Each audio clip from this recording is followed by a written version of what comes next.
So welcome, everybody. I also see connected the next speaker, after myself, Petra Uek. Hi, Petra, welcome. And thank you all for your patience this morning. We are going to start immediately with the first presentation by myself. I'm looking for the link, maybe the slides. Yeah, here, right? Thank you so much. Perfect.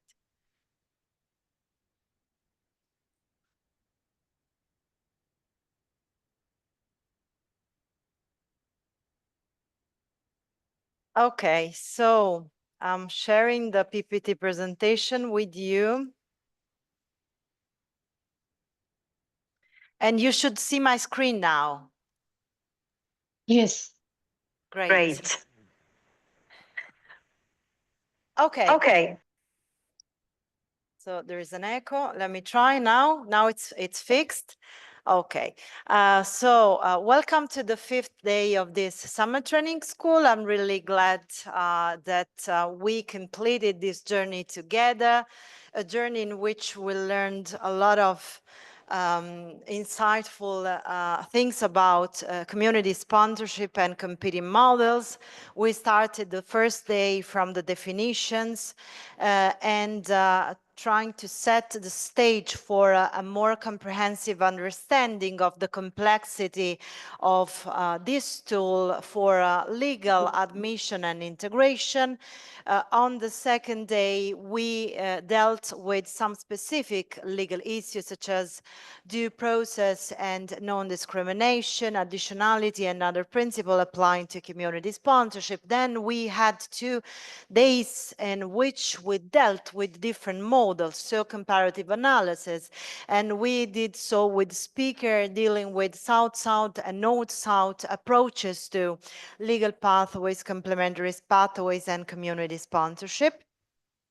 Eventually, we had a chance yesterday to discuss private-public partnership in cases of mass displacement, and in particular, we explored the Ukrainian case, so the response by the European Union to the Ukrainian war. And today, it's time to conclude, to draw some final conclusion on 2 main aspects. The first one is the nexus, the link between the pathway and the durable solution, so the integration of refugees in Europe. And this is exactly the topic I would like to explore from the perspective of responsibility sharing, from the perspective of solidarity within different models.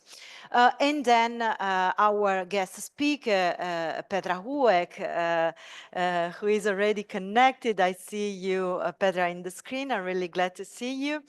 We'll make some final conclusion on the way ahead for a European model of community sponsorship.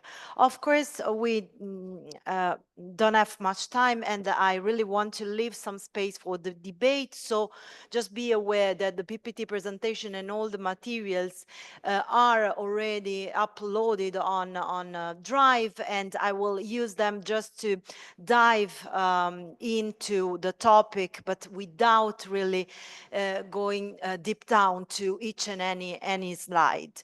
I would like to give you some information about the principle of solidarity and responsibility sharing in the European Union, the fair treatment of aliens and the goal of immigrant integration, the migrant and refugees crisis, the way in which it impacted the prospect of integration and the way ahead. And to do so, I will start immediately from the first point. What is the role of the principle of solidarity and responsibility sharing in the European Union? Why this is important when we reason around community sponsorship and competing models? because those models are based on a sharing of responsibility, a sharing of also solidarity among private entities, individuals, grassroots organization, and the public. Public intended as public administration of the states, but also as the European Union. So the principle of solidarity and the understanding of this principle is key to any model of legal pathway, humanitarian pathway, but also complementary pathways and community sponsorship. Solidarity is multifaceted concept at the European Union level. It can be intended as a funding value of the European society, and it's quite interesting, the definition of European society that we can draw from the Lisbon Treaty, which is the primary legislation of the European Union. But it's also a tri-dimensional goal. It's not just a value. It's also a goal. And this goal is tri-dimensional. We can identify at least 3 dimensions of the solidarity principle when it comes to a primary legislation of the European Union, so the treaty. And it's when it serves as interstate and external solidarity, then it's also a cooperation tool. And we will see what does it mean. But let's dive in. Let's start from solidarity as a value. Here, our core reference is Article 2 of the Treaty on the European Union, according to which the Union is funded on the values of respect of human dignity, freedom, democracy, equality, and so on and so forth. What is very important to us is the second part of this value platform. This is the value platform of the European Union. The second part tells us how those values has to be attained in practical terms. Where in a society in which pluralism, non-discrimination, tolerance, justice, and solidarity prevail. This society is not the society of the member states, the European society. So when it comes to creating, to crafting a European society, which is a complex concept because we don't have a European Union state.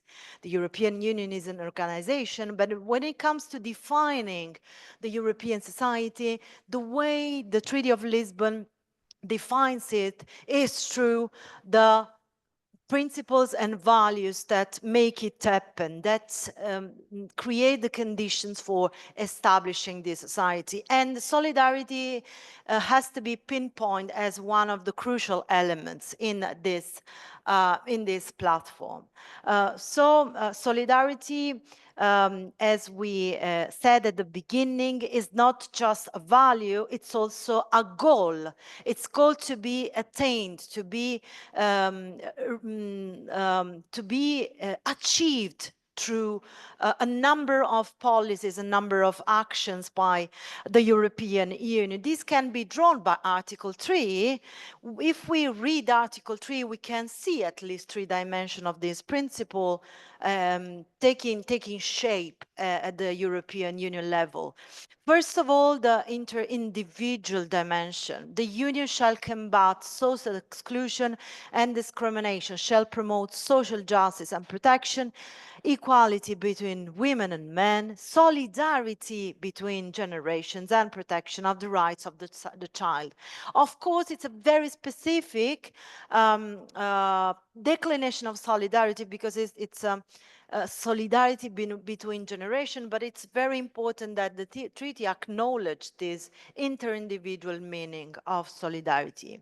Of course, the core sense of solidarity when it comes to the European Union is interstate solidarity. Interstate solidarity is connected to cooperation among the EU member states. And this cooperation shows in a number of policies.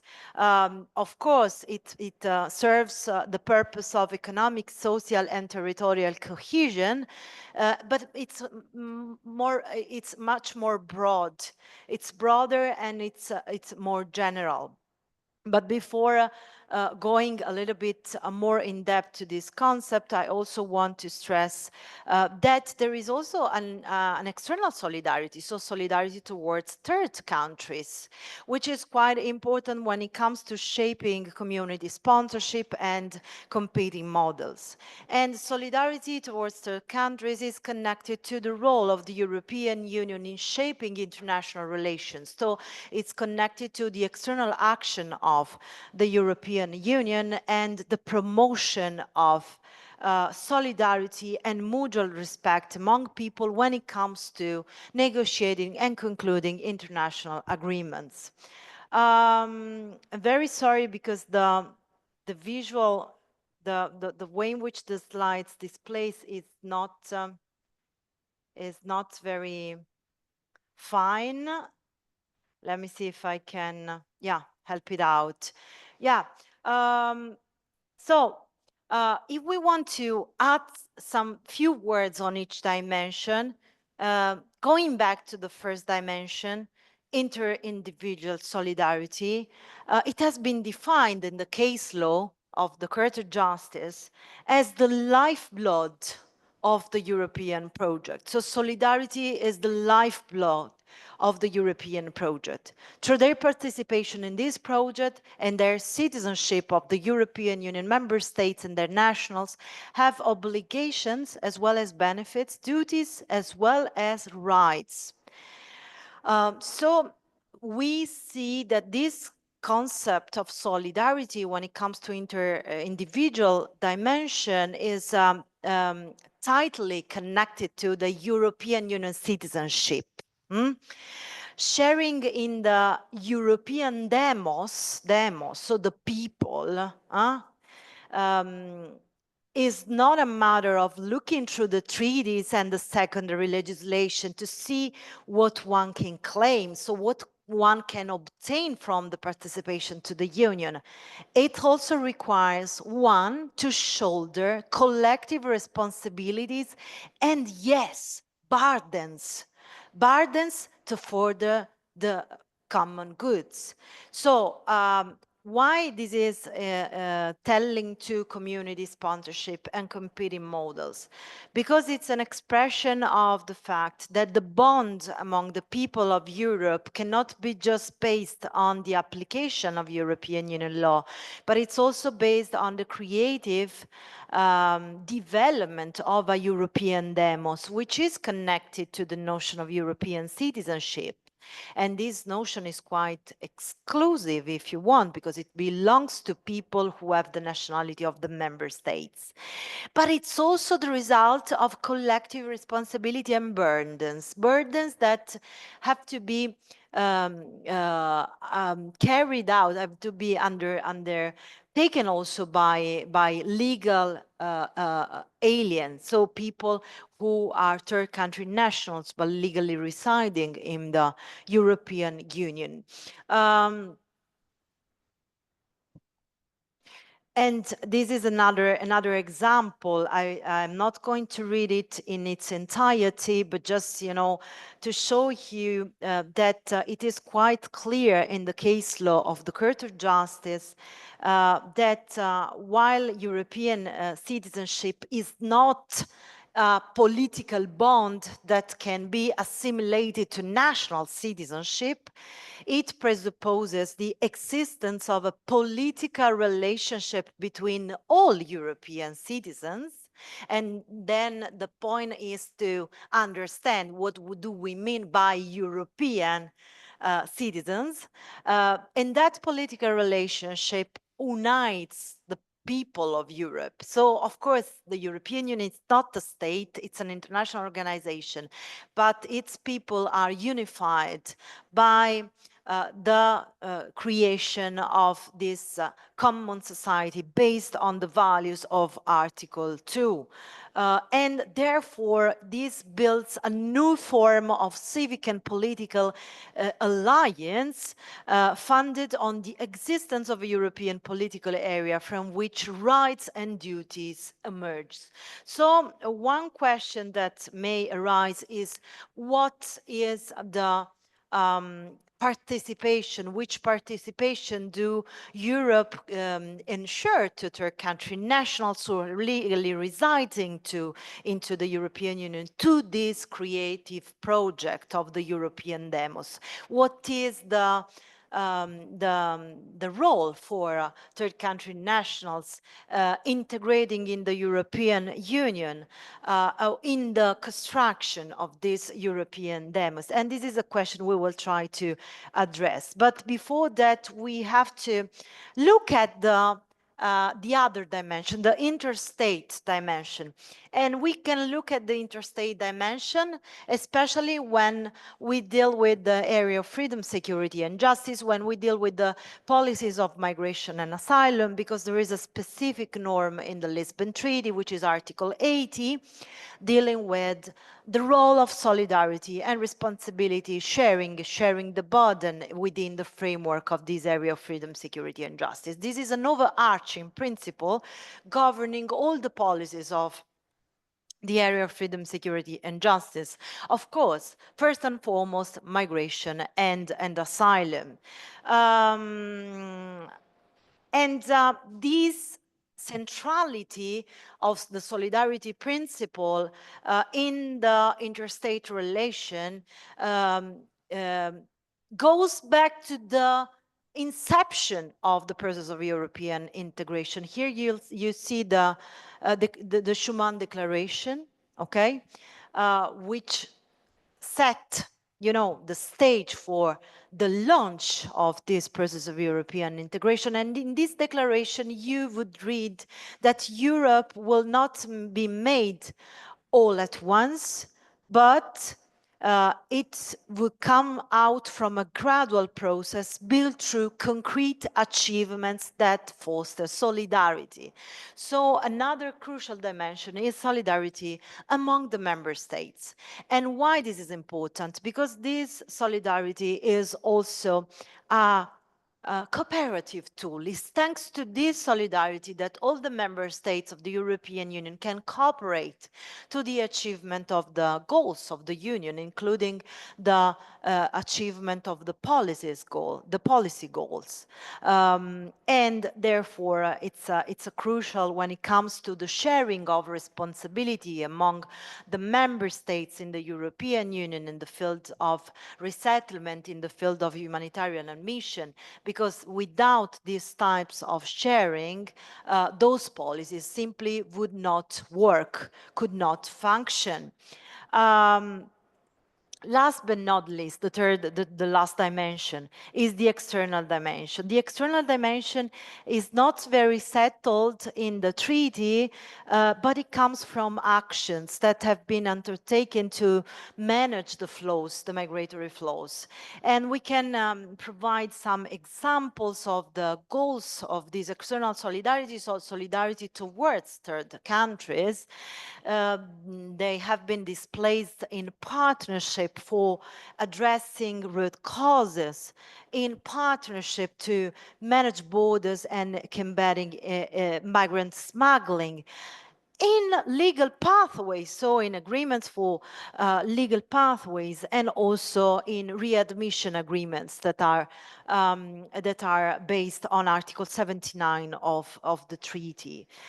Here is an example, the EU facility for refugee in Turkey, which was established back in 2016 in application of the EU-Turkey Declaration, and which brought to the delivery of huge financial amounts to Turkey in order to provide support and protection to Syrian refugees in Turkey, so preventing them to arrive to Europe. This scheme is quite interesting for us because it was connected, when it was established, to a resettlement mechanism.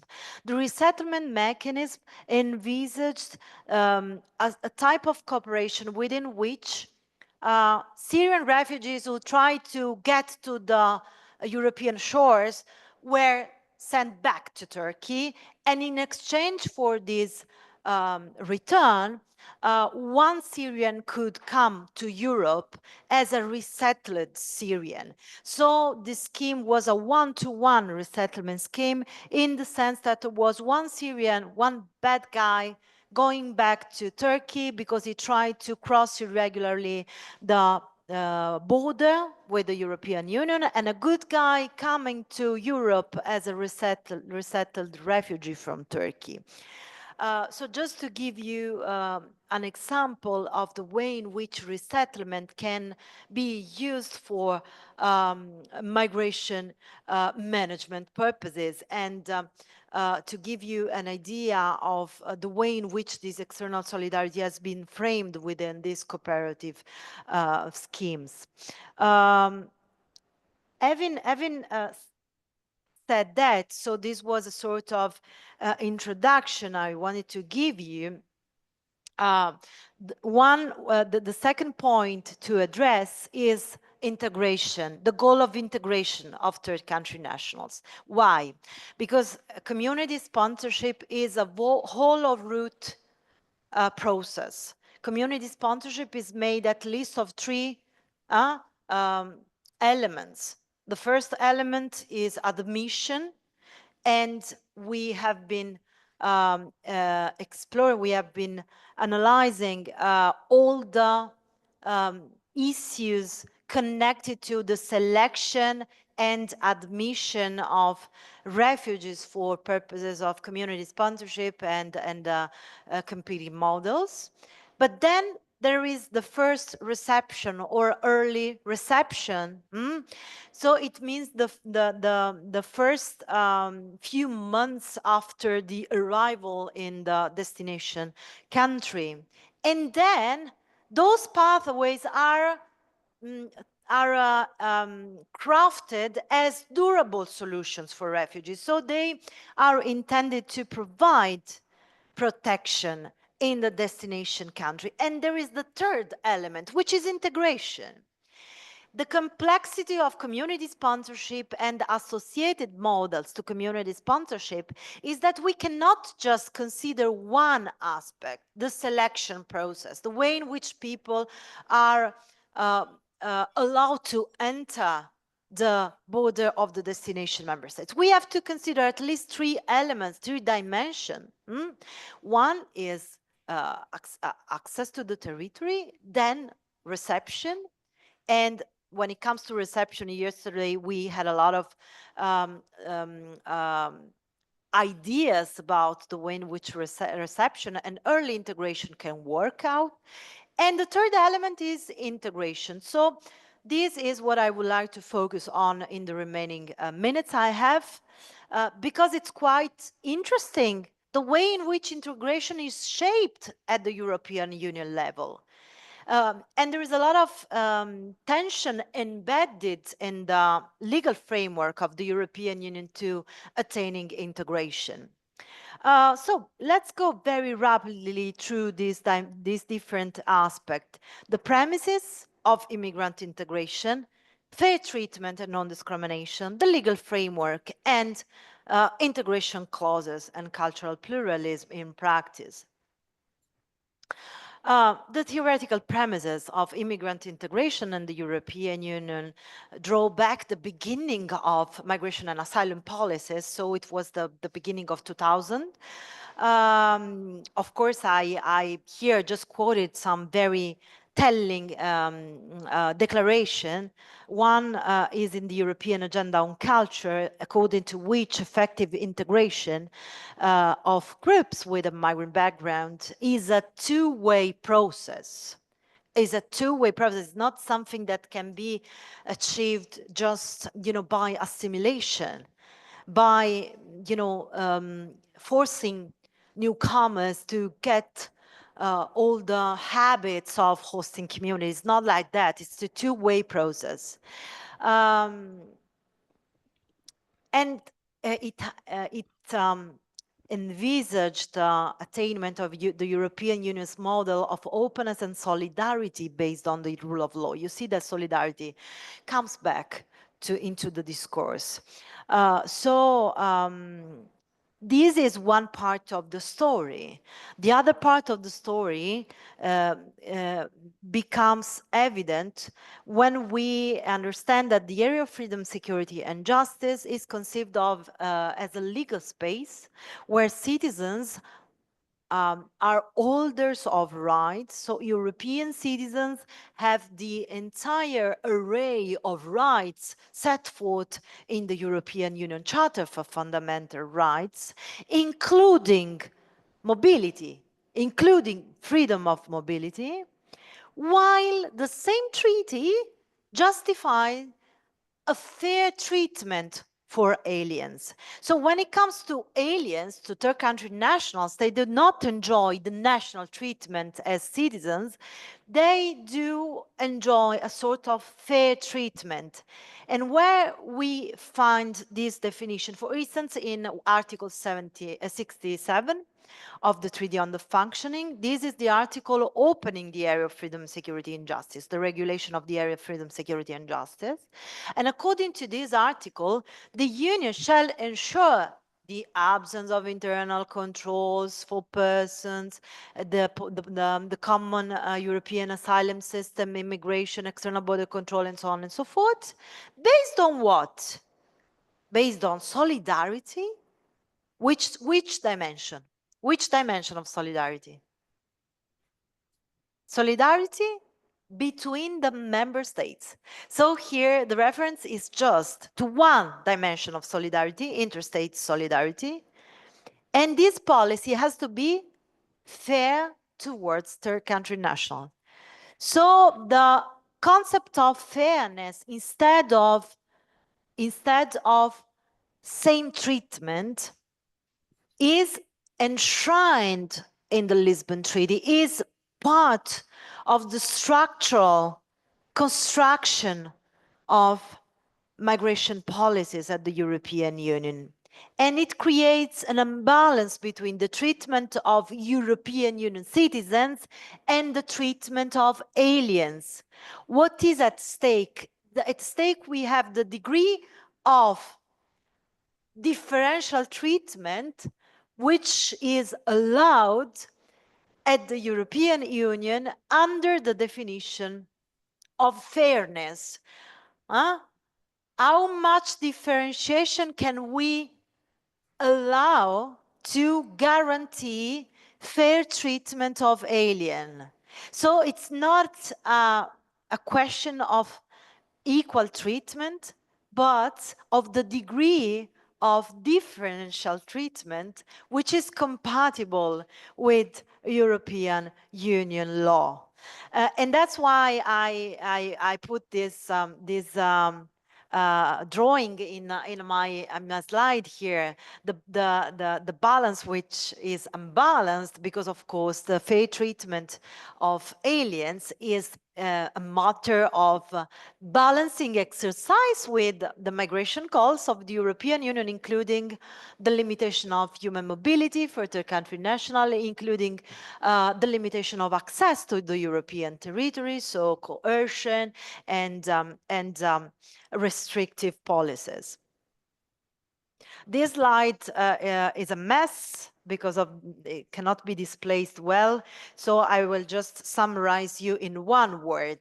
The consequence of this when it comes to the scope of non-discrimination principle is that we have two non-discrimination principles. One is based on nationality, and non-discrimination based on nationality is reserved to citizens. Only citizens enjoy the principle of non-discrimination based on nationality, meaning that they cannot be discriminated because of their national status, okay? All the rest of aliens, the others,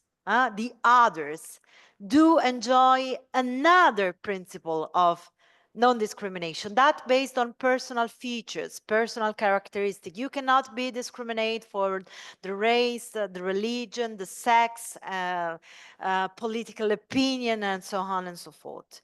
So this is a consequence of the double standard between citizens and third country national when it comes to belonging to the European society in the making.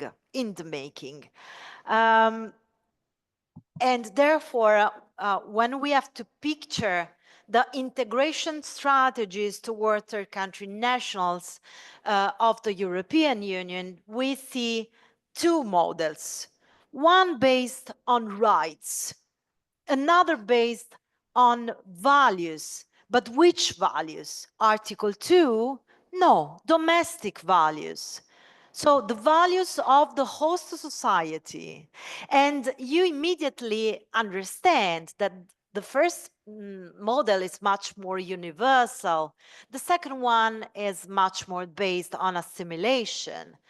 It's a two-way process, but it's a two-way process in which you have to abide to my law because I am hosting you.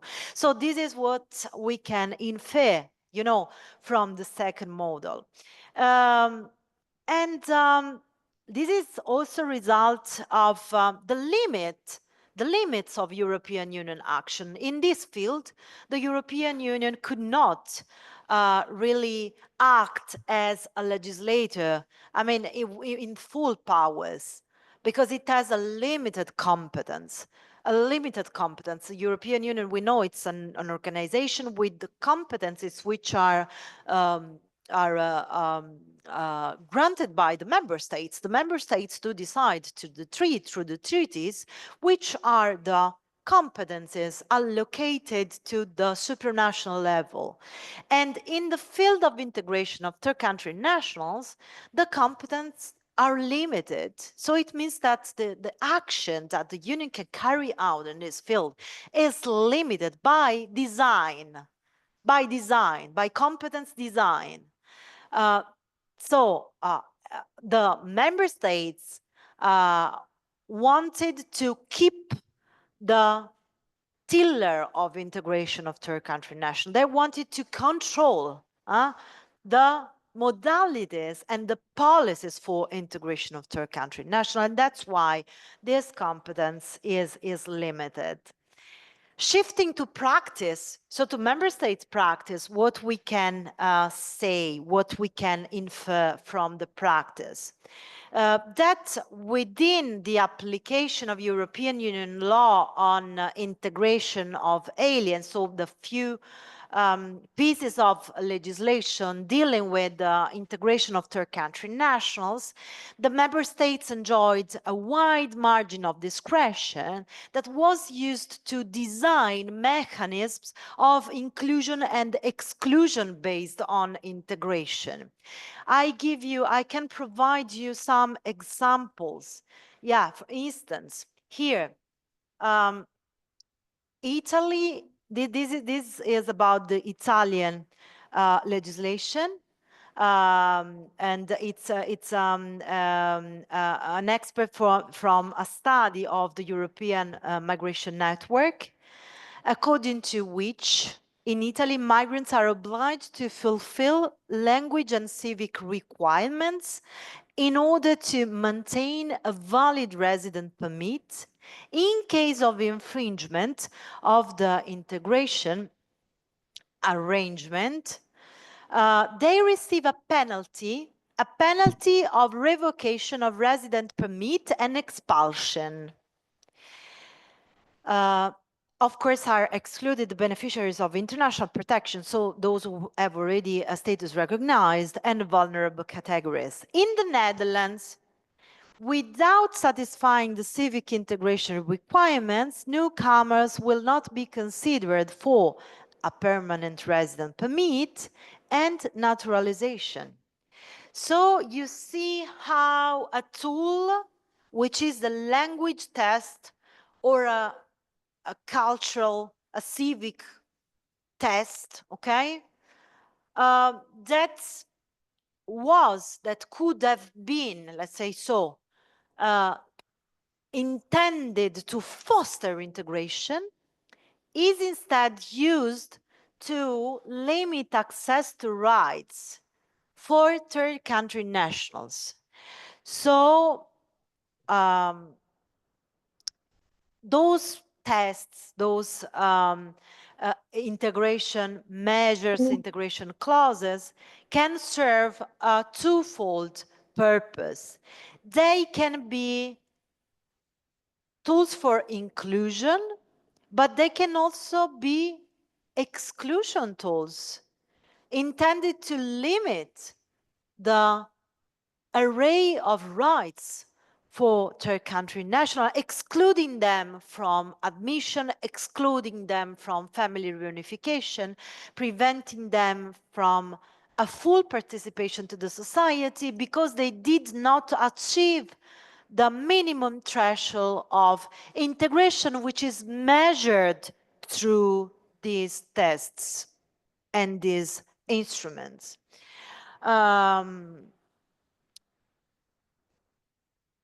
Let's now move to the crisis. So this is in a snapshot of the overall, picture we can draw from the Lisbon Treaty and the secondary legislation. But what happened as a consequence of the crisis? We can assess the impact of the migration and refugee crisis on the common European asylum system, on migration policies, policies for regular admission, and on integration of third country national, which is exactly what you did in the past 2 days with the training.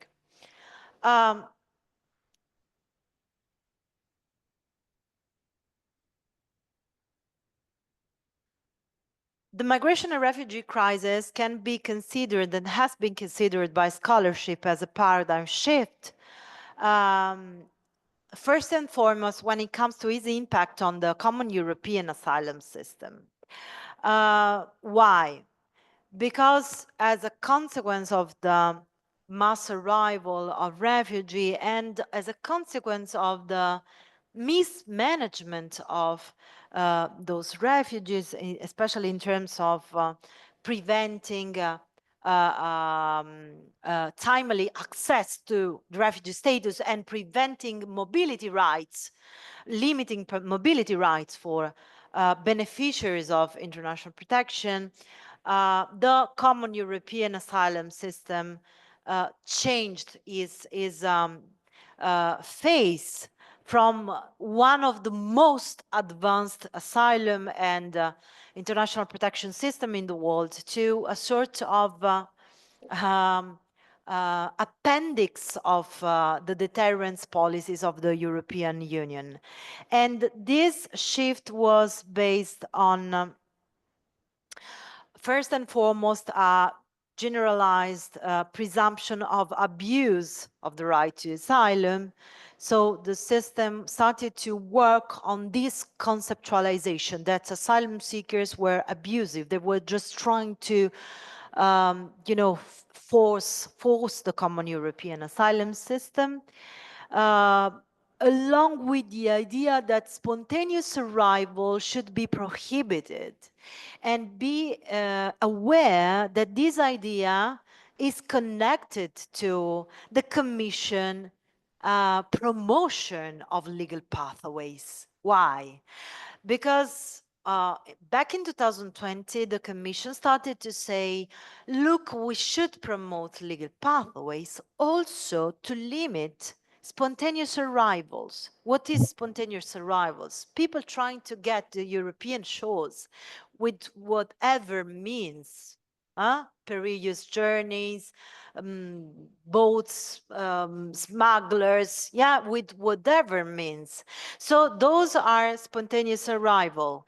And one of the reasons why legal pathways, complementary pathways, community sponsorship was boosted by the Commission back in 2020 was also to contain spontaneous arrivals. So it was not in a fully embracing a logic of additionality, but believing that promoting legal pathways and safe access to the territory could limit the spontaneous arrivals of refugees in Europe. So you see that this is also part of this story of the crisis. Um, and also refugee inflows were defined in this period as a stress test for the European Union's fundamental values. You see that solidarity is just wiped out from the picture as a consequence of the crisis. There are very few declarations about the need to express solidarity towards refugees. Refugees are defined as a hybrid threat. Huh? Refugees and in general migratory flows. So this is a paradigm shift, a very significant one. I have to remember that next time only PDF version of the slides for me. And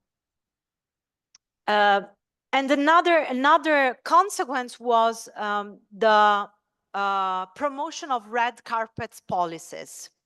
So the idea that the European Union should open the doors to migrants who really deserve to be welcomed. And those migrants are highly skilled migrants. Why? Because highly skilled migrants, they can support the European economy. They are crucial to the European Union development. And that's why in another reaction to the crisis was the establishment and reinforce of red carpet policy for highly skilled migrants. You read here, attracting the third country nationals that the European Union economy needs, who can contribute to addressing skills and labor shortages, thus making the EU more competitive. The solidarity is, again, completely out of the picture, okay, when it comes to dealing with third country nationals. And last but not the least, neglecting any early integration measure. You have been studying and exploring the field of early integration during the second training, and therefore you know a lot of things about this concept. What I can add is that it became quite clear that one of the elements towards the long-lasting integration of aliens was exactly the lack of early integration measures on the part of the European Union. The fact that once an asylum seeker arrives in one of the member states, he has to wait for a long time before status recognition, and during that span of time he or she has no access to a job, no access to the welfare states, just some reception conditions that are streamlined on European Union legislation. But this lack of early integration measures has an impact on the whole process of migrant integration. And this has been also demonstrated by many studies at the international levels.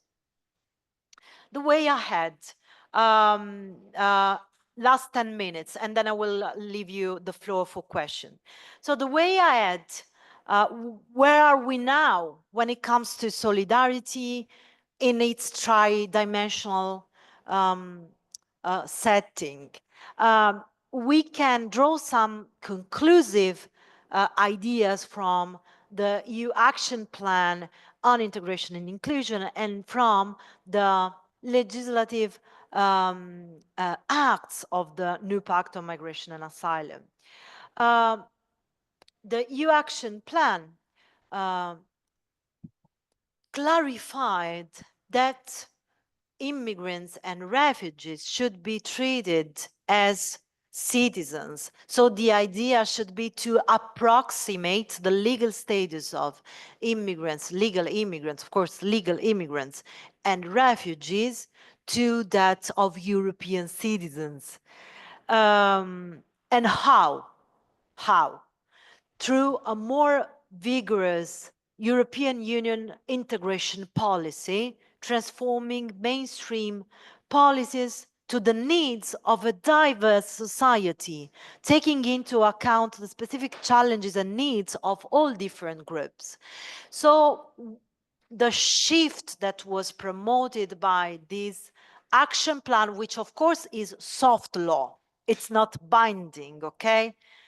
But still is important. Is important because it can shape binding instruments, at least in terms of goals. The shift operated by this action plan is in linking the migratory condition of newcomers to that of EU citizens with a migratory background, meaning that the second generations can have the same problems as the newcomers. The migratory background should be a reason to provide support and solidarity to legally residing persons in Europe. And therefore, in this perspective, the belonging to the European Union citizenship is no more a matter for exclusion, is no more a reason for separation between migrants and the citizens. It's the first time we see that the same policy discourse is carried out for all people with a migratory background, and it's irrelevant whether they do hold the EU citizenship, for instance, because they were born in the European Union as children of migrants, or if they are migrants themselves, so without a European citizenship. And I want to really to stress this point, because this is the beginning of a new way of framing integration of third country national, and a new way of conceiving solidarity as the fundamental bond among all the people of Europe, including migrants. Therefore, integration is not just a two-way process, it's a three-way process, including also the linkages between foreign communities with their native villages and their native places, so the countries of origin. The countries of origin are back in the picture, are eventually back in the picture. And the promotion of civic integration is conceived as a way in which refugees, asylum seekers, migrants, and members of the local population freely discuss key values of the European Union. There are a lot of projects trying to realize, to achieve this goal. So this is the bright side. This is the bright side. I think that this action plan was really well suited to, make a shift in the discourse around integration. Let me go to the next slide, because this is a mess. And it's also very telling that the European way of life and European values in this framework, in this revised framework, become really inclusive. If you read this paragraph of the action plan, the European way of life is an inclusive one. Integration and inclusion are keys for people coming to Europe for local communities and for the long-term well-being of our society and the stability of our economies. If we want to help our societies and economies thrive, we need to support everyone who is part of society, with integration being both a right, with integration be both a right and a duty for all. So you see this shift of perspective. But we cannot just stop here. We have to consider also the new pact. And when it comes to the new pact, and when we look for solidarity within the new pact, first of all, we found interstate solidarity. And interstate solidarity is at the foundation of the flexible solidarity model my colleague Vittoria explained to you yesterday. When it comes to interstate solidarity, it's very evident that the new pact allows member states greater flexibility in selecting the solidarity measures. Is a la carte solidarity in the sense that the member states can pick and choose the instruments they want to use to display solidarity towards other member states. When it comes to external solidarity, the EU self-centric solidarity model is strengthened, expanding the scope and significance of financial contribution to support their countries in achieving European goals. So, just because we are good, but because they are part of the machinery for the attainment of European migratory goals. And this is quite evident in the EU list of safe third countries that is has been adopted to make border procedure work. Those of you who will have the course next year with me will have a chance to get deep down all these aspects.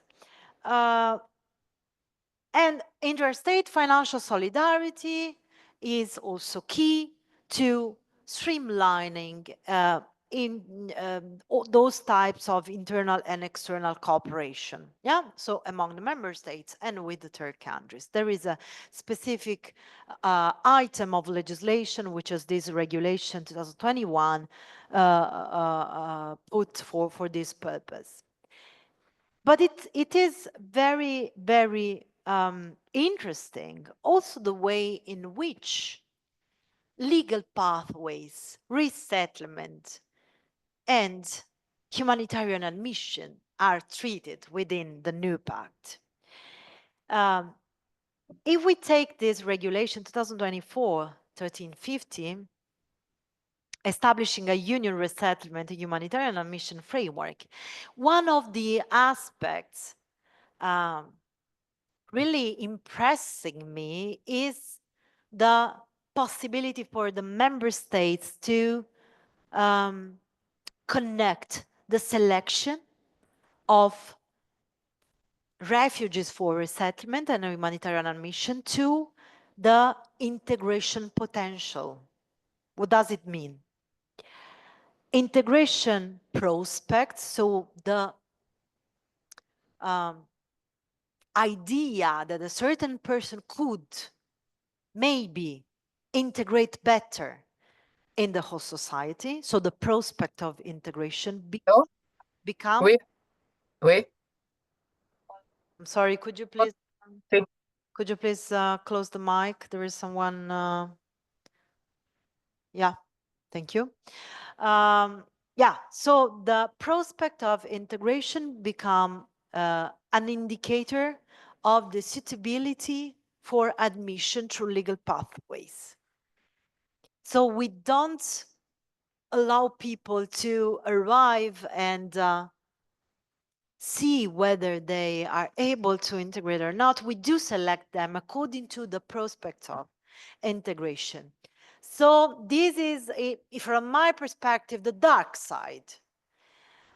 Why? Because when you are already in, we do apply to you the European way of life and European value. But if you are outside, we will decide whether you are going to be admitted or not according to what we think about you. How can we predetermine the prospect of integration for someone? From which characteristic? The color of the skin? The type of education? What? So I want to leave you for this with this reflection. We still have like 10 minutes for the Q&A. Yeah, I just wanted to give you,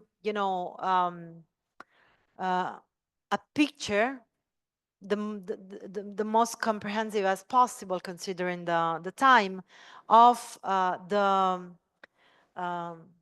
pros and cons, the bright side and the dark side of those policies. Some of them are really connected to the structural features of the European Union and therefore are dependent on the law.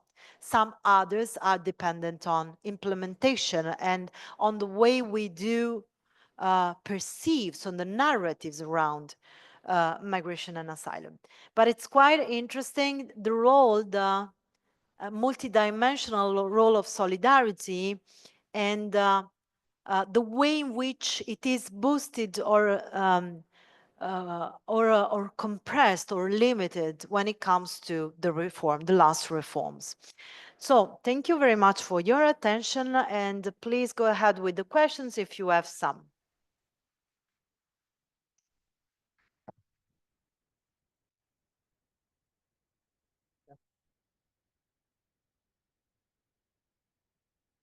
Okay, thank you. So I'm reading the question. What EU member states have for unskilled migrants? I want to believe that every person is gifted differently. It's just a matter of transformative measure. What one's need to a better person in the society? Yeah, Samsidin, I really share this impression that if you put together what we said about the red carpet policies and what we said about, streamlining resettlement and humanitarian admission to the prospect of integration. The idea is that the European model is connected to a sort of deservingness of rights. You should, as a third country national, you should deserve. So you're not granted, you're not considered gifted as a human being. You should prove, you should demonstrate that you deserve the rights. And we can also infer this from another piece of legislation, the integration clauses, the integration measures. When it comes to linguistic tests, linguistic assignments for a third country national, or civic integration assignments, those tools are not conceived as tools to enhance the active participation of aliens to the host society.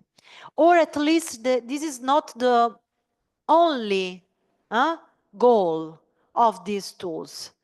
There are also different ambitions, at least when it comes to national policies. Because, of course, the member states are also using these strategies and policies to limit access to family reunification, limit access to rights, and therefore to control the flows. Yeah,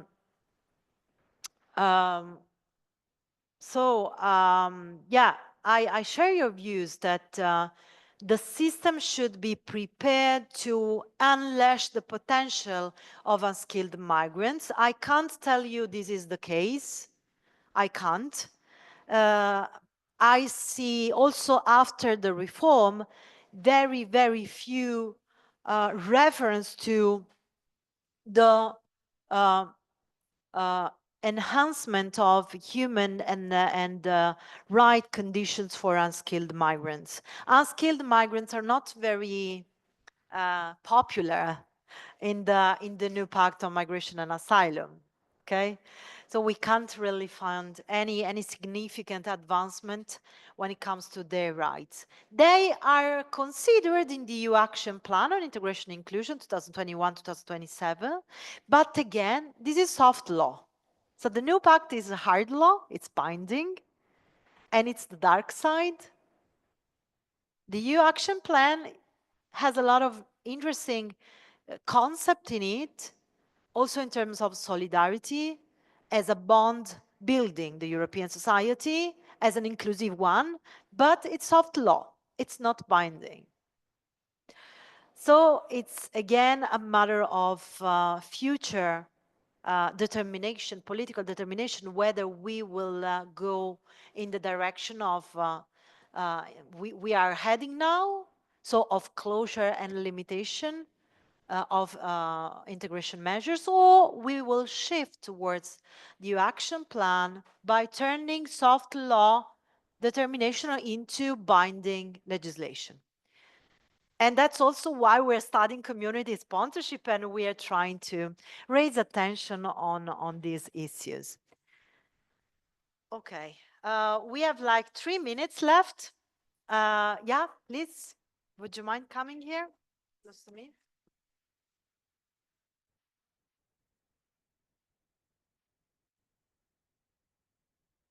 Just a critical note coming from your brilliant lecture about the self-centric solidarity model, because I see some kind of an echo of the initial approach of the European Union as a market. We know that the European Union policies are obsessed by the growth of society, and this has a beautiful impact also on side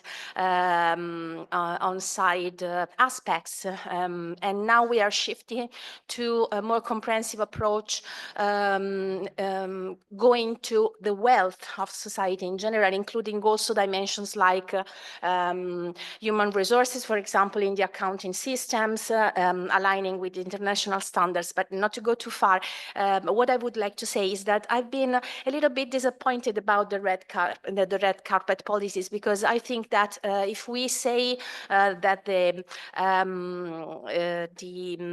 main idea of European Union is uniting diversity, we cannot just pick up what it's best for us, meaning that we need to be to allow really diversity and inclusion, which are pillars of the European Union.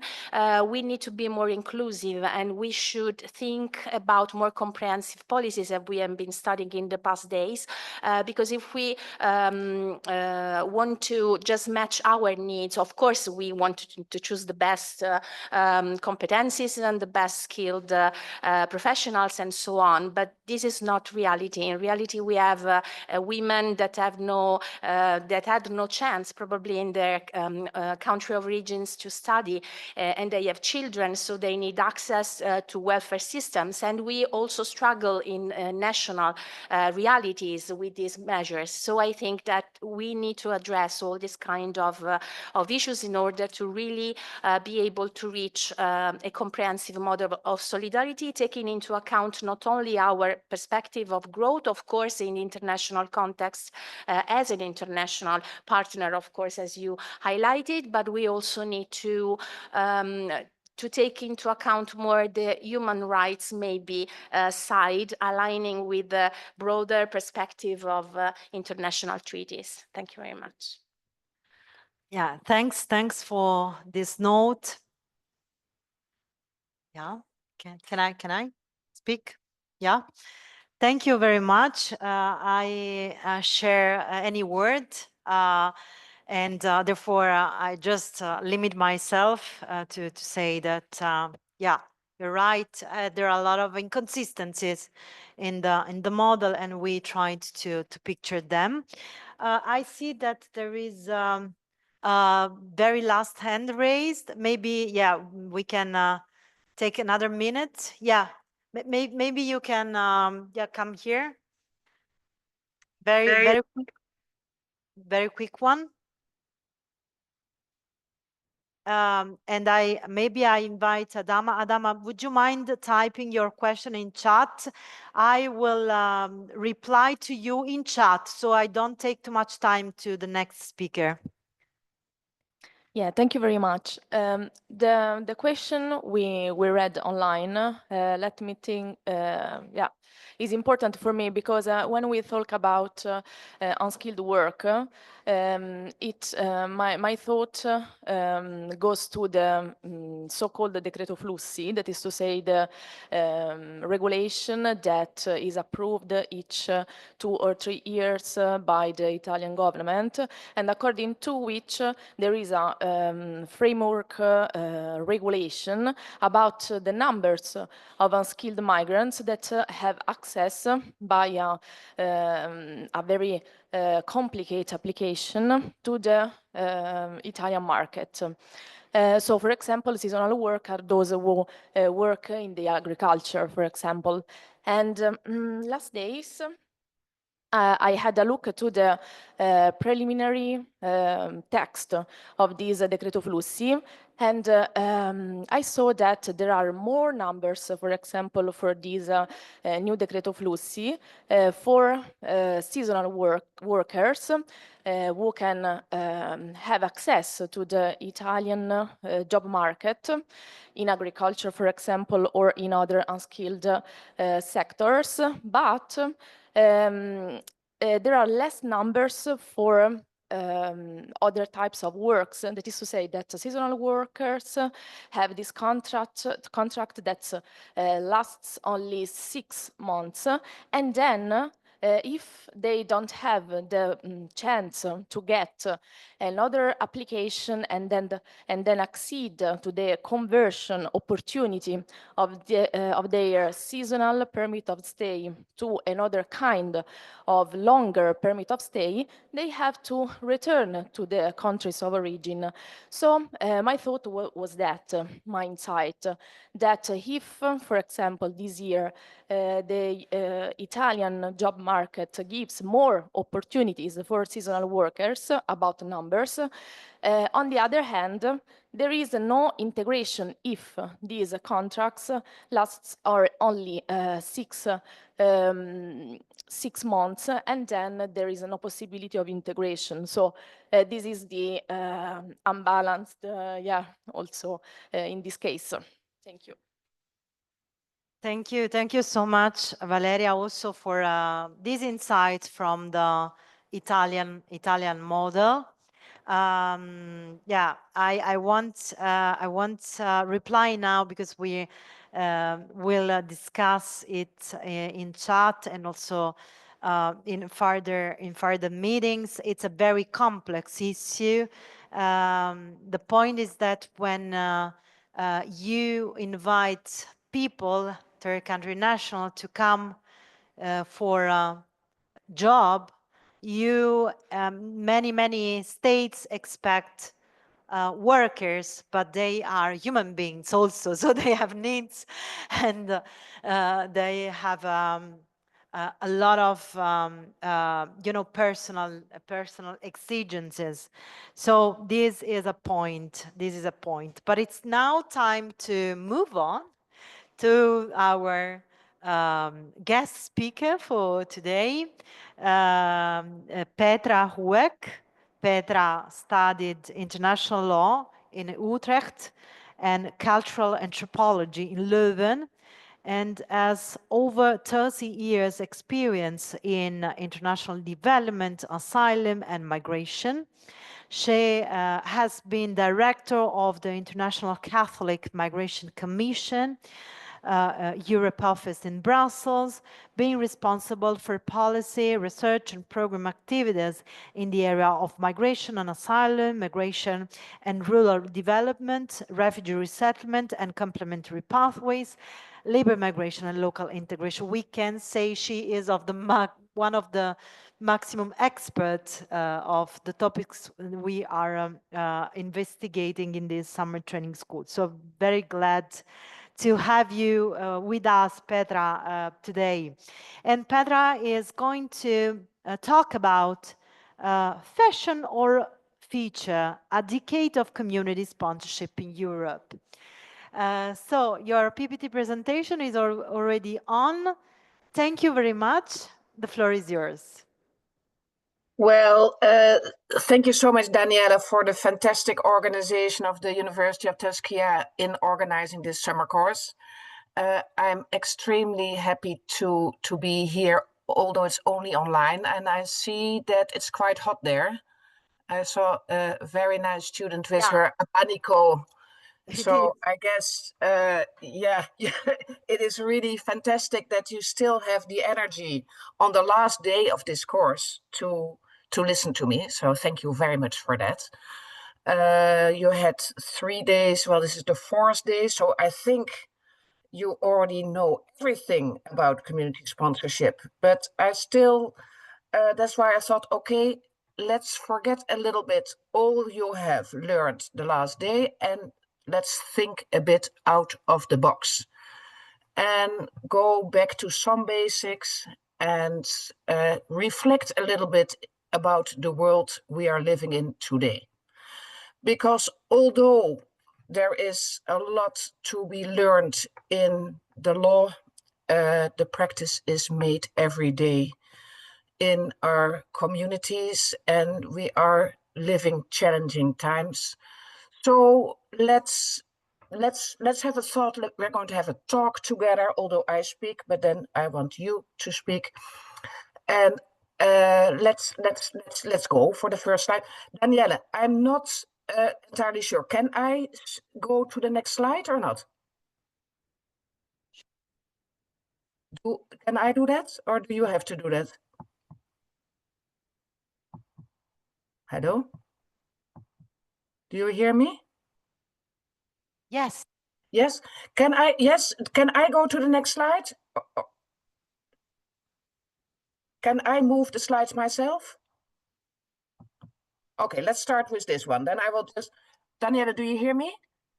Yes, I'm sorry. If you prefer to display the slide yourself, we can do. No, yeah, it's for me. It's just to know what's happening. So I can ask you next slide, or someone who is doing that at Tuskegee. Yeah, of course. Yes. Okay, fantastic. Let's just start with the first one then. The one with the map. Okay. So you have been looking at the community sponsorship model as safe, supporting safe pathways to Europe. And as you have learned, I guess you have two approaches of that. Currently is the one under community, under resettlement, and the other one is under humanitarian admission, and the main one is are the humanitarian corridors. Let's go to the next slide. Next slide on, yeah. Okay, I know that there are many different definitions being used. We have been working since the early start on community sponsorship, since we started already to look at it when the first refugees were arriving from Syria before 2015, and there were different types of responses. And of course, Canada was the country where we looked at most at that time, but we saw already that the way that they doing that in Canada would be quite different than it would be translated into Europe. But I think what is essential for community sponsorship is that this is not a fixed concept. What you always have to look keep in mind when you are looking at different programs that this is a public-private partnership, where on the one hand you have the government who facilitates the admissions, and you have the private and community actors that anyhow facilitate, support, welcome, and integration. These two ways of this partnership is different in different countries. So you can start tomorrow a program, you can negotiate it, and you can make it work in a different way. So that is, I think, the beauty of sponsorship. It is very flexible. You can adapt it to local context, regional context. You can come to what the resources you have in your country.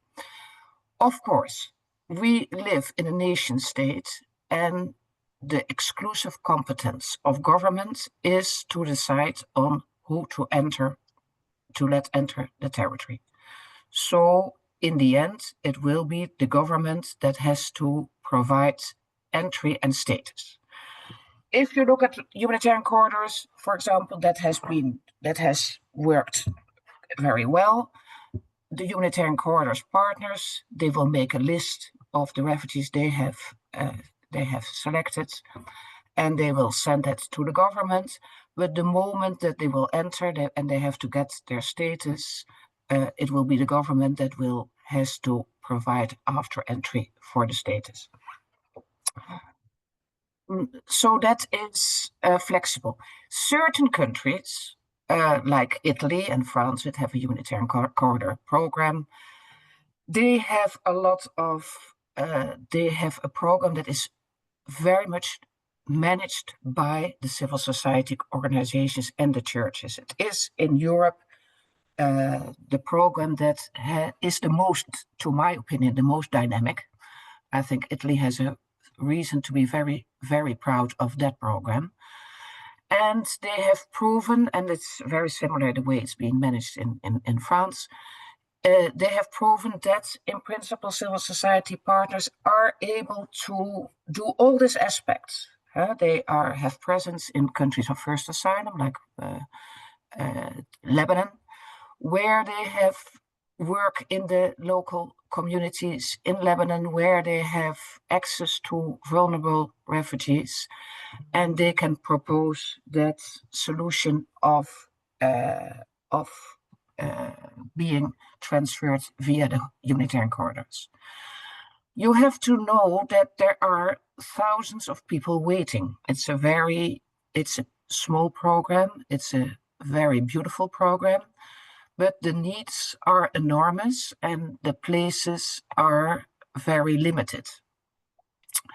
It is negotiated. So we go back to this partnership. How do you make this partnership? Well, in the case of the humanitarian corridors, that is done by an MOU between the government and the different partners, which are Sant'Egidio, it's the Federation of Protestant Churches, Caritas. They have made the arrangement. They say, okay, how many numbers? And they have sort of looked at the conditions. In France, it is that is I had put it in the chat, by the way. How many people are aware of the different programs that there are in Europe? Can people raise their hands? I cannot see it very well now. Yeah, does everyone know the difference in the UK, Ireland? Do you know? You can speak up if you want. Do you? Have you taught that in the first day of your course? No? Okay, I will give some other examples. Anyhow, so you have this way of organizing this program by agreeing on how to do it. Then, of course, people will come to the territory and then will be going to sponsoring groups that then will take care of the integration. And that is all done in different countries throughout Europe. And it's done in different ways. Some have a long duration, some have a shorter duration, some have more programs in rural territories, the other one also in cities. In some, the churches take a very big role. Most programs in Europe, still the churches are quite active. The other ones, have an engagement of many different other groups. So there is not, so that you have to keep in mind, there is not one size that fits all. So each program is different. And I can maybe go later to give you a very brief overview, because I don't understand very well if everyone knows the programs. So if there's still time, I can give you a brief overview of all these programs and how they work.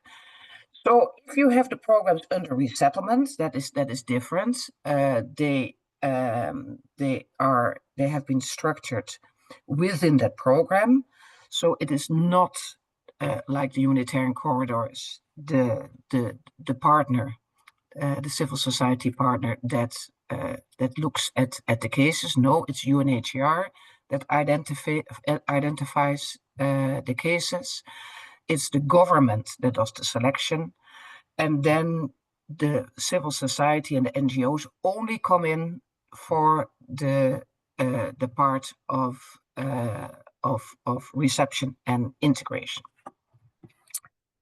And there is a lot of discussion about that, because some of the organizations said, well, we are the ones that will be receiving. We would also like to know a bit better if the type of people that are coming to our community are better fitted. You call that matching.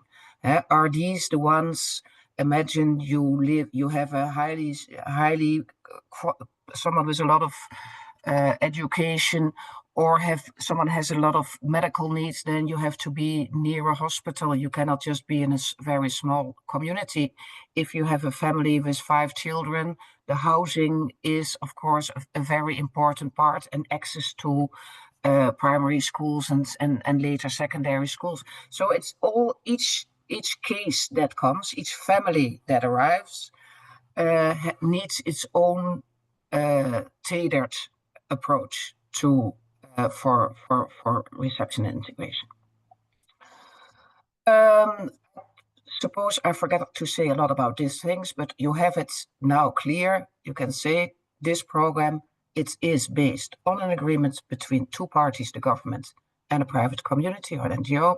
It can also be a university. You have seen the university corridors. So there it is, the university corridors, together with the NGO that make this program. And you have it also with the labor mobility, where you can say, well, on the one hand, it can be an NGO, it can be an employer organization, it can be, there are so many possibilities to do it. Like in Spain, you have it, the regions take an active role. So there are many different possibilities to shape these programs. And now, if it's possible, I would like to go to the next slide. Okay, so I already go a bit into the problems. It's a bit difficult. I don't see your faces. So if we would be sitting here together, we could say, well, these programs have developed over the last year. I remember when I started, you cannot even believe how old I am. I started to work on resettlement in 2007, and there were only 4 countries that were doing it, that were the Nordic countries. And we didn't even have 2,000 places. The landscape and resettlement changed a lot. And with particularly the Syrian refugee crisis, there came this understanding that we have to look at a lot of different possibilities to develop legal pathways, safe and legal pathways, because the whole situation in the Mediterranean was so dramatic that more and more civil society groups and churches stood up and said, we cannot let this happen. We really have to make sure that we can give new ways of people to enter and stop the horrible situations. And the places always are too little. Everything is too small. But you should realize that all these programs are very, very time consuming. They need a lot of planning, they need a lot of coordination, they need a lot of different things that have to be connected to make it work. Okay, so we worked very, very hard, and we had things were moving. But you have already seen that the landscape for resettlement and community pathways have changed a lot. When the Trump administration started its first day, there was already the first executive orders. I think it was in the top 10 of the first executive orders, was to stop all the resettlement and all aid. I think the USAID was a little bit later, but it was in the first measures. And that is the second time that happened. Trump 1 already did it, and then it had an enormous impact, because all this infrastructure that has been built in third countries to identify refugees, to look at their selection and make them come, is a big infrastructure. And all these organizations that are engaged also for the integration are now without a job. It is a terrible situation. There are thousands of people still waiting, refugees that have been waiting for 2-3 years, and now that has stopped from one day to another. As you all know, we are living in times that are extremely polarized, with right-wing parties that have a very strong anti-migration and refugee agenda. And unfortunately, that is the majority now in Europe. And every day things can change. Yesterday in my home country, the Netherlands, they voted for criminalization of people that are illegal, and organizations that help them will also be criminalized. That is something that in my time, I never thought I would see that happening. And with countries that have always advocated and always have been a firm commitment to human rights, this is a thing that happens. Programs are voluntary. There are no obligation to say your country has to resettle. They have to admit. We have our obligations for people that are arriving and request for asylum. Fortunately, although there are many changes, of course, coming, but let's not go into that. But resettlement and complementary pathways and community sponsor is a voluntary program. When the government says, okay, I don't want to do it anymore, it stops from the one day to another. So that is a very difficult situation. And as you have also seen, is that more and more there are deficiencies in housing in member states. That is not only housing for refugees, it is also housing for local population. There is scarcity in the majority of cities. And social housing, which in many countries was still available, also has been dismantled. So it makes it also even more complicated to advocate for programs and say, well, we as a group, sponsoring group, we will look for the housing and we will try to contribute to a part of the cost. And we can take these in. That is increasingly a big problem.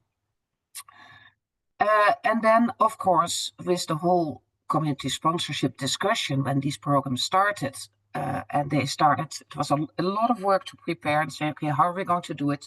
We're going to talk with the government, and then, okay, the civil society, we'll make a sort of contract, we make a project, and then you decide in this project, okay, who's going to do what? So, okay, you have the NGO, you have the local volunteer groups. How long will we sponsor it? What will be the conditions? Will we pay for the rent for a year? Will we give integration support? So all these details then have been decided. You are going to look for volunteers. You're going to train them, because it's they are dealing with most often vulnerable populations. So you have to take care of the safeguarding, that people are careful, that they know how to deal with children, that they are very careful that they don't abuse their power relationship, which you always, of course, have if with a person that you host, there's always a power relationship with the person that then is the host and the refugee that then is sometimes in your house or in independent housing. So now we have seen that with COVID, of course, these programs were under big stress. There were no arrivals. Then people were very isolated. People couldn't visit the families. Okay, we have recuperated for COVID, but then we could notice quite some, it's called with a beautiful word, compassion fatigue. It's a very sad word, as a matter of fact. People were quite tired. And then, of course, Ukraine happened as well, which made it all of a sudden enormous numbers were arriving to Europe. And then with Ukraine, it was a completely new ball game, very large numbers, and of course, very different responses. Can I go to the next slide, please?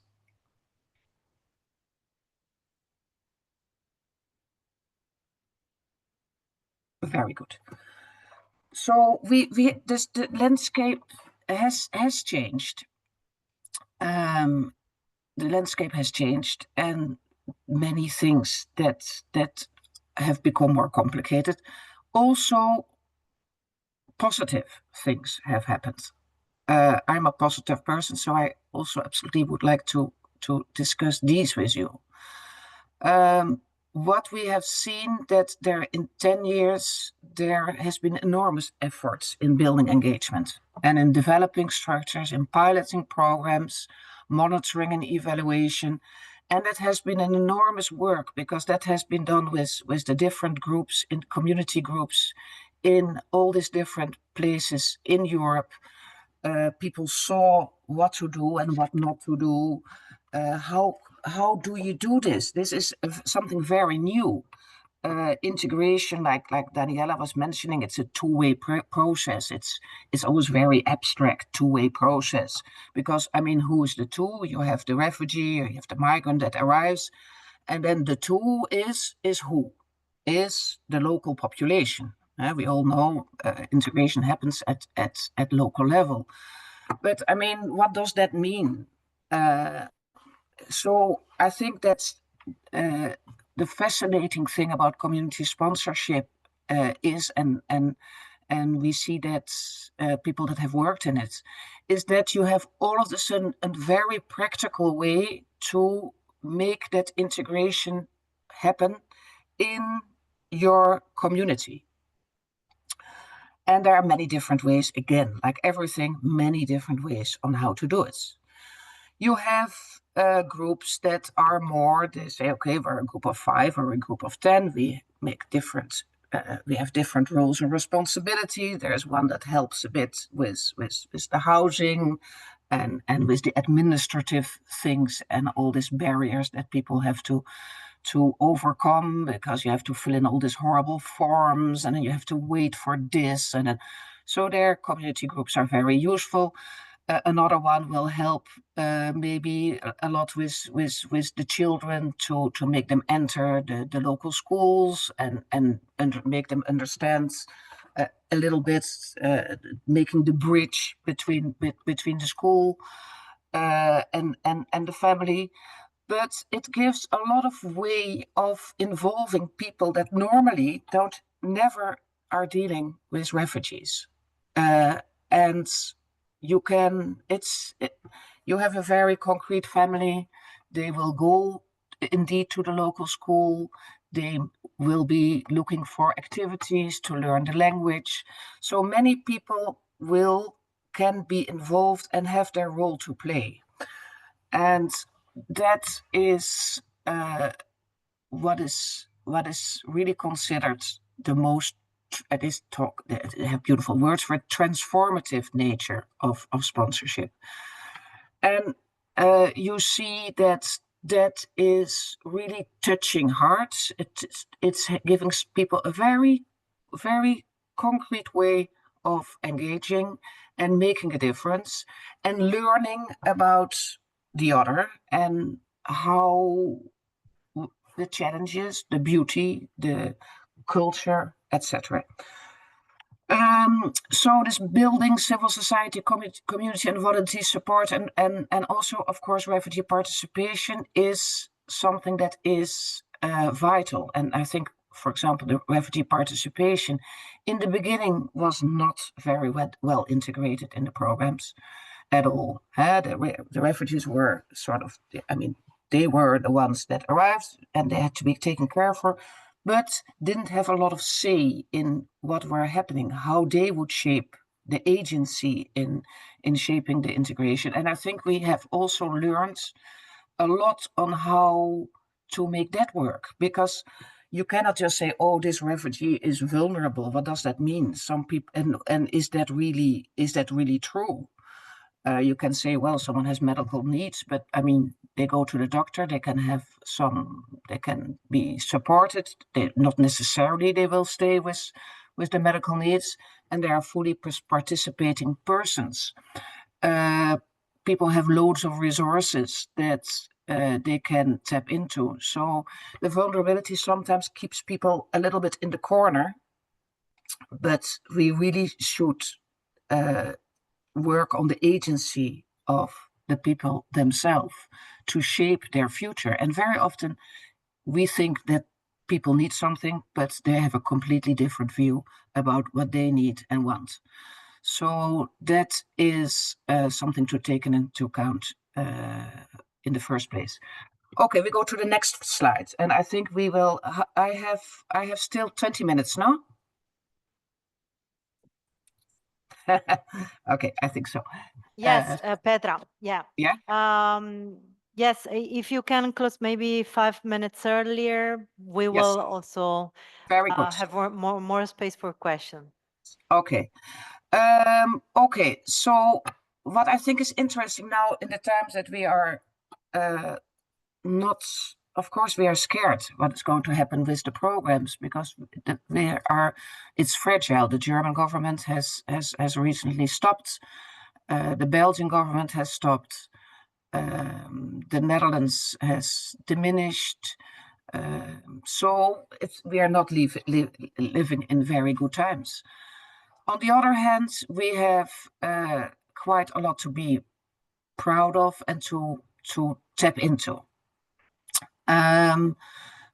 Like I mentioned, we have the potential to strengthen the community engagement, and it offers resilience against anti-migrant voices. And we have been talking to colleagues and working and say, okay, it also means that what we do with community sponsorship, we can adapt it also to other contexts. We can adapt it to asylum seekers. We have already adapted it to Ukrainians in different ways. It's less structured programs, but the fact that we can take an active role in supporting has become much more known, and that we have agency and don't have to wait until our government decides. So it's also a way to act against this environment of populism and right-wing governments.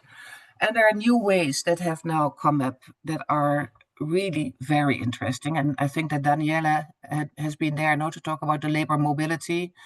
And I guess you have talked about the higher education program and the Unicore. There's also this program is being duplicated in other EU countries. And they also, again, offer a lot of opportunities to engage and reach out to new actors that can take a role. There is, of course, research being done, like how can we make sure that communities stay engaged, and how is it that are people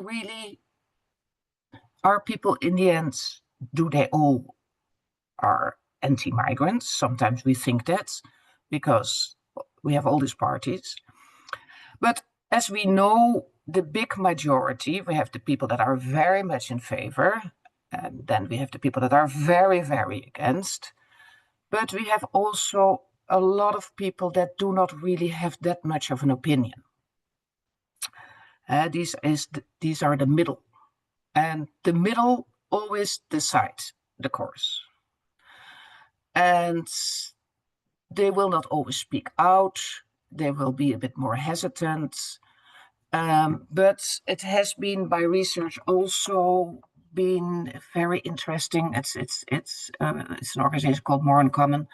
They have also looked at this sort of middle group, and it has shown that people are a bit like they are now in this period of time, afraid of chaos and all these people that are coming, and they're sort of, and what can we do when we already economy and we have the war and we have this and that. And it seems also that safe and legal pathways are very much embraced also particularly by these type of group, because it's something that is organized and is structured, and particularly this group is very interested to engage in these programs for sponsorship. Next one, and then I will make it the last, because otherwise we don't have time for discussion. And then, of course, we have, that is my last thing to say. So these programs, of course, are national programs. They're all are national. The government decides whether they continue or they stop. But we have, of course, also the EU policies. We have talked about that quite a lot. And if you talk to people, you say, "Oh, this European Union, what do you think? Is this?" Sorry? I can't do it. It's not true. Yes. Okay, so what do we agree on? The people that make this program is that the EU, of course, cannot decide on whether these programs will continue, but they absolutely have strengthened the policy framework and have supported more structured and innovative programs. All the AMIF funding, all the initiatives, the networking, the training of volunteers, it's the exchange, the quality control, the monitoring and evaluation has been made possible. So the AMIF funding has been crucial for development of these programs, and the commitment of the European Commission to make these new community sponsorship work has been invaluable, really. I don't know whether people they understand very well how this funding works. There is only a problem that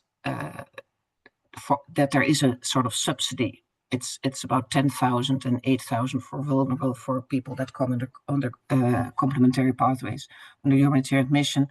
They get that money, but then the government receives the money, and they should give it then, of course, also to the partners. Unfortunately, not all governments do that. Like in Italy and France, they're sort of fighting. Like, okay, well, we're doing the hosting. Can you please channel this money to us? So that is an ongoing fight, and we see what will happen with the new multi-annual financial framework, whether it's possible to repair that. And there's, of course, the resettlement regulation, which was adopted after a very, very long time. I mean, the organizations in Brussels have been lobbying for that and for years and years. And that, of course, now is also part of the new package. And although I mean, there's not so much very concrete in it, but the fact that there is a joint pledging and a joint resettlement program and commitments, that is extremely important, because if that wouldn't be there, you cannot call the different governments at the table and say, listen, what are you going to do this year? What are your numbers? How are you going to distribute them? So that is extremely, extremely valuable. And although certain countries are now popping out, we have a firm belief that this will be there to stay. And probably the numbers will go down further, but the framework is there. So it will be very easy, and it will depend on all of us to make sure that these new numbers will be put at the table. I have been giving a very practical, I still could give a tour of all the programs we have, different programs we have in Europe, but they don't have time for it. I have given a very broad reflection on what's happening. Maybe I have gone too quickly, or it's a bit far from your daily reflection, but I love to receive some questions from you, and it was a pleasure to be here with you, although online. Thank you so much. Thank you very much, Petra, for this interesting addition to the analysis of the models. I see already the hand raised by Adama. Adama, would you like to speak? Yes, Professor. Yeah, maybe get closer to the microphone, please. Yes, Professor. Thank you very much. Yeah. You close my presentation, then I can see the people. Yeah. Yes. Wonderful. Hello. Yes, Professor. Hi, Yes. Adama. How are you? We are very grateful for the beautiful and well-resourced presentation. My pleasure. My question boils down to the fact that the EU have already devised all the mechanisms and the programs that are necessary for all these community programs for refugees and for other people who are willing to come up as to be protected rather. However, my worry lies down on the prevalence now of leftist governments, and it is the governments that will really endorse most of these programs and have them running. So with the prevalence of leftist governments, do you think that these mechanisms or policies may come into fruition? This is my worry. But so your fear is the left-wing governments? That are prevalent now within the EU states. Do you think that now the government will be willing to endorse or make operation or make into effect the programs and the policies that the EU have devised for protection? Yes. Well, I mean,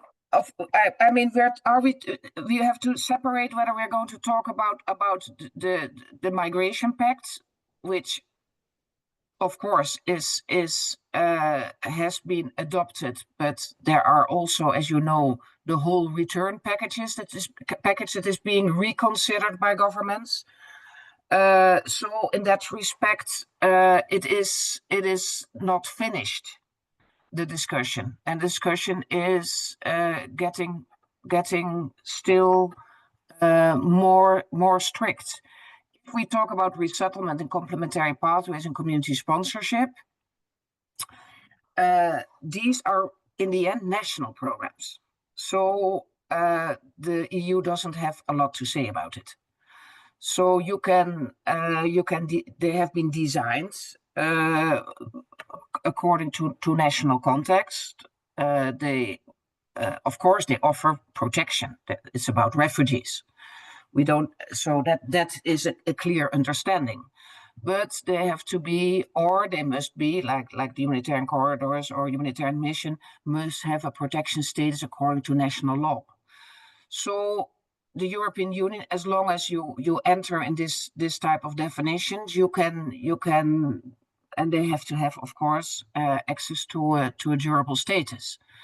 So these parameters, I think, are quite well defined. But you can also, governments can still say, okay, we have other priorities and we don't have housing, we don't do it anymore. So in that respect, they stay fragile because they're voluntary programs. So no one can say you have to do it. Was that what you answered? Do I answer your question? Yes, Professor, partially, but I'm not a professor. Very well. I'm grateful. Yes, is it clear, or did you want to ask something else? But it's just that I am concerned with the fact that the leftist government may not be able to make operationalize or to take into effect these resettlement and these community sponsorship programs, whereas they are now in the national order or in the municipal order for the states to implement. Yes, but we do not have a lot of leftist governments at the moment. Unfortunate, I would say. Mostly the more progressive governments have embraced these programs. The middle also, and also liberal parties have said, okay, as long as it's if it's well controlled and you can and it's well, okay, we will support them. So in principle they have a wide support. But now, of course, the argument is we do not have accommodation. There are too many. So all the volunteers, like the German government. So all these programs now that are voluntary, we have already so many Ukrainians. We have said that we want to better. So they are under threat, or they're being stopped. Thank you very much. I'm grateful. Thank you. Thank you. Thank you, Petra. I see that there is another hand raised. Abdul?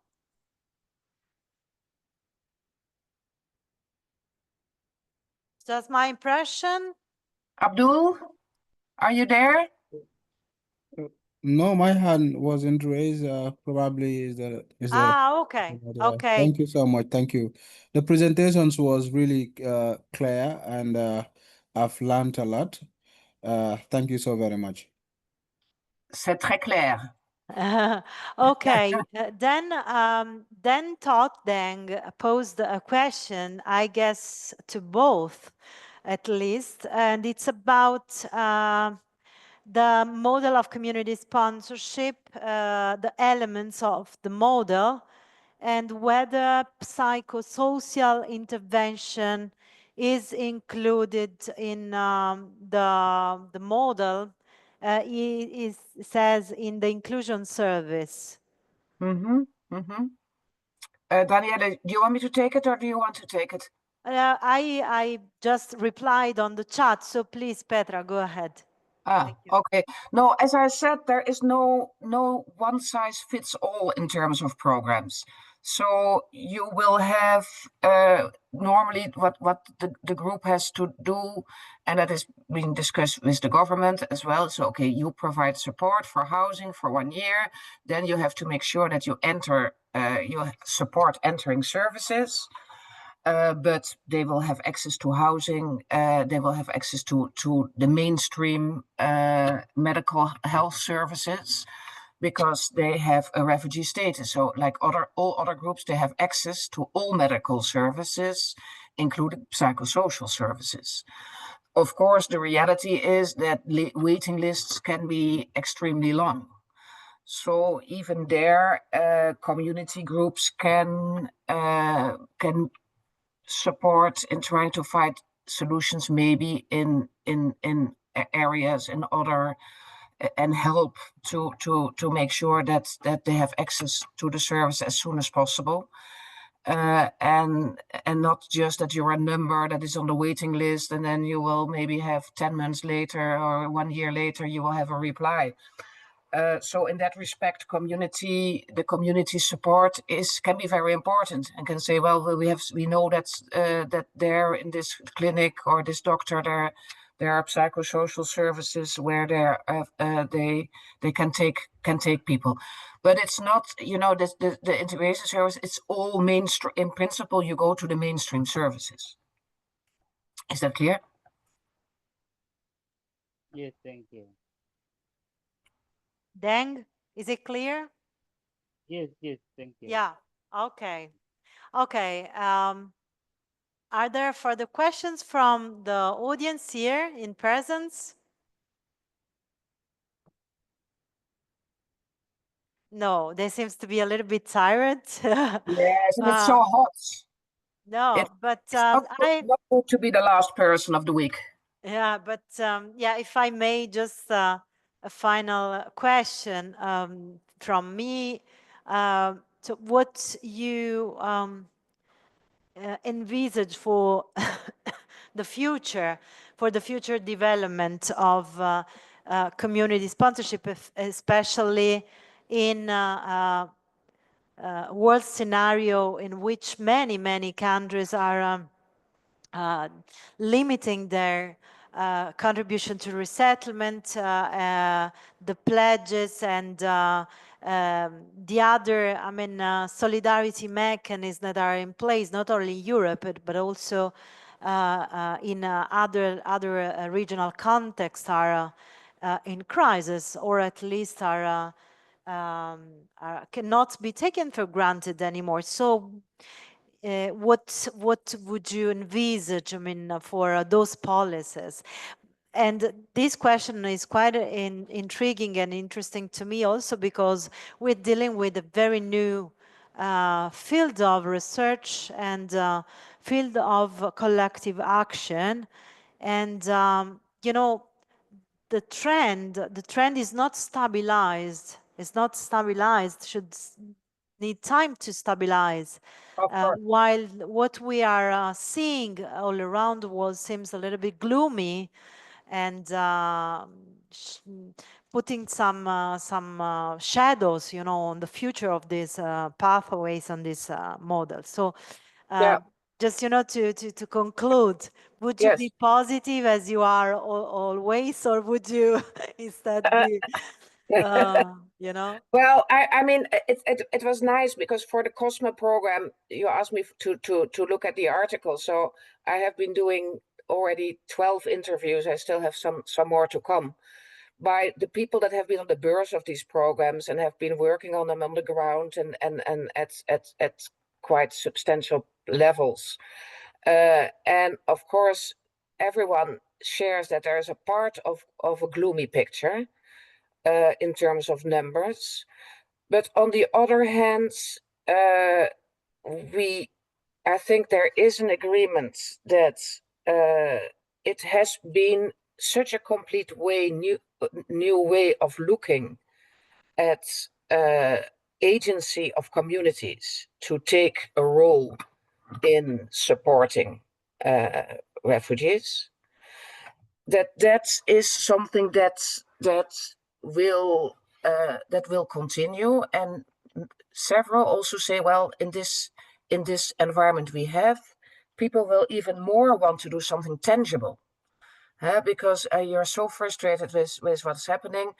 I want to make sure that people know. It's like going to the demonstration for Gaza, that you show that, that people are looking for ways to channel their energy, their support. So in that respect, I think we have to make sure that the coalitions of people that are doing that have to stay very much connected, and that will require a lot of work.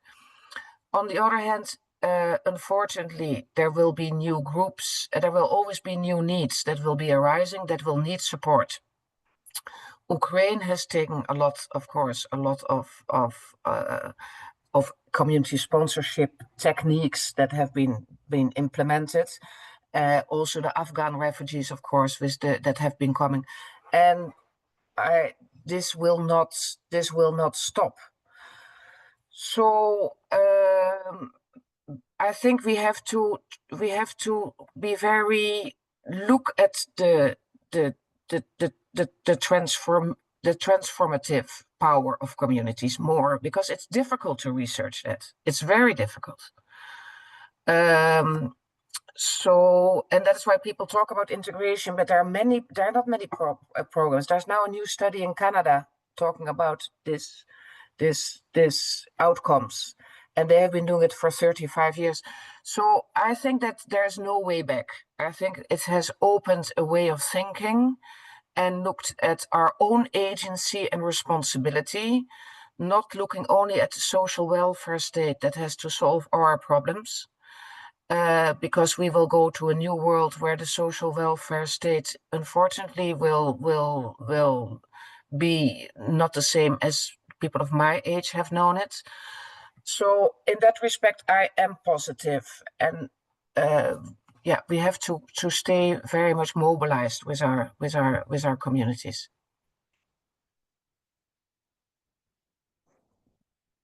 And I share your views.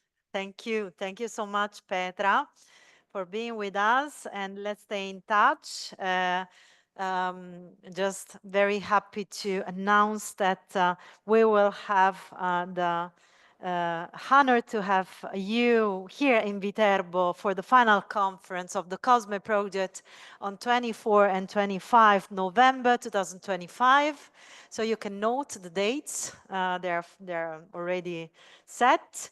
With this announcement, we can close the 5th edition of the Summer Training School, the International Master Degree of Security and Human Rights here at Tusha University.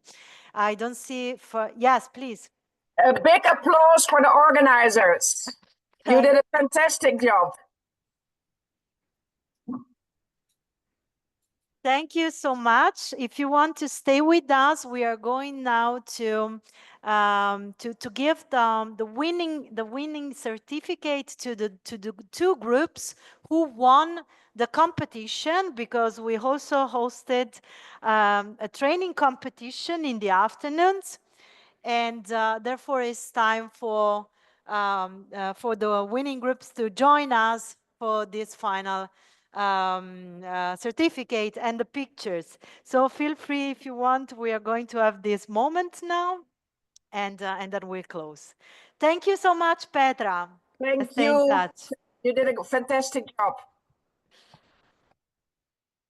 Okay, so just a second. I will ask the trainers to come close, and maybe if there is no microphone, we have to sit. Okay, so we will sit, and then of course we will take a picture all together. So we hosted two trainings. The first training on the first 2 days. It was about the EU resettlement, the Union resettlement framework and humanitarian mission programs. You were asked to propose implementation strategies. The winning group, oh, the winning group is Australia and Japan.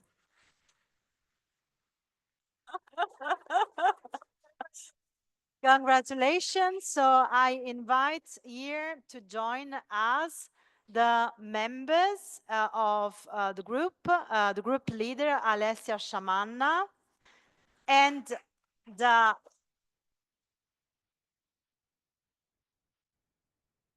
other members. Would you mind reading? Hi guys, congratulations. So Erek Lekoptaladze, Sonkin Mogotem Princess. I'm sorry, the Georgian one is easier. Chernomane, Manasse Imbe Maracello, Farah Sari Mohamed Akal, Valeria Onofre, Roda Dinosa Arona Saranga, and last but not the least, Hamozaki Hajar, who I think was online, if I'm not mistaken, with you. Yeah. Maybe. Okay. Congratulations. Okay, allora, let's go to give this.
Okay, so we are now moving to the second training. So your second training was on 2 and 3 July. The title was The Promise of Early Integration, Understanding How the Path Shapes Refugee Integration. And the winning group, this was a round table, so you experimented another technique. And the winning group is, oh, EU Mediterranean countries.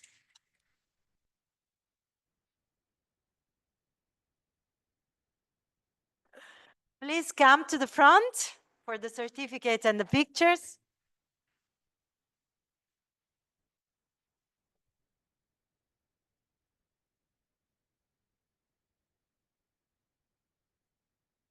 Wait, I'm sorry, my mistake. My mistake. You have to read, I have to read all the names. This I will try. Okay, so I don't know if I can do it. Okay, this is ცოტნე ცხადაძე. გამარჯობა. ჯემალ მაზმიშვილი. ფატომატა კეიდანსო. დაკ დენ შოულ. იოთ. Sorry.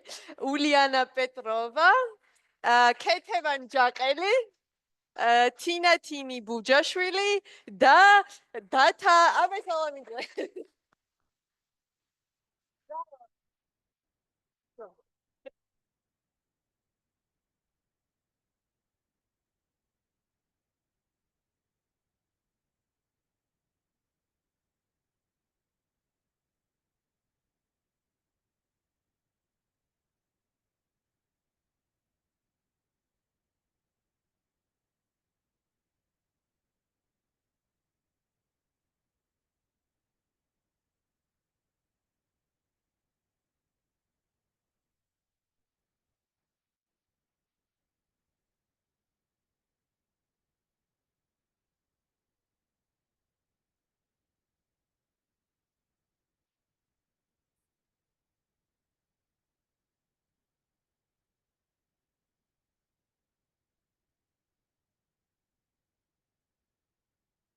Okay, guys. So thank you so much for joining. So that's been a pleasure. Enjoy the summer and let's stay in touch. Thank you. Thank you. Goodbye. Thank you. Thank you. Goodbye. Thank you. Bye. Goodbye. Thank you. Goodbye. Bye bye. Thank you. Bye bye. عامل شو غلط كده